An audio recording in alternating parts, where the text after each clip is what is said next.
Actually, just any time the government does something, what they have to do is do it in a way that will not infringe on religious liberties.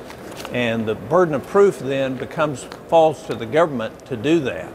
And in the case with the president's contraceptive mandate for faith-based organizations, what they're going to have to prove is that there was no other way to actually accomplish this through the government other than taking away or limiting religious freedom. And so it's going to be a difficult hurdle for them to get over, especially when you can go to almost any county health department in the country if in fact you have a need and get free birth control, or you can at Walmart buy it for $7 a month. So you say that does not meet the measure of that law?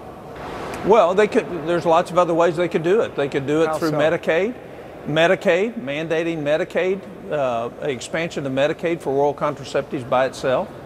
There's lots of other ways they can do it rather than trampling on First Amendment rights. So you say this comes back to the contraception issue, religious freedom, which is what Cardinal Dolan's been arguing. He says it's not about contraception, it's about religious freedom.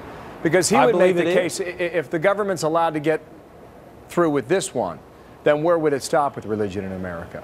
Do you buy that? I think it's not only that, it's the political game we're playing of paying back interest groups that support the president versus don't.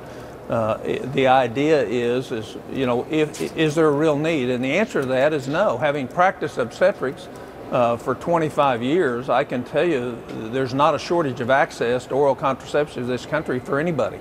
This was signed into law by President Clinton in 1993. It bars any agency, department, or any state from burdening persons' exercise of religion. That's the point you're making there. And the government may burden a person's exercise of religion only if it shows compelling government interest. Would it not be ironic if this is what led that health care law down?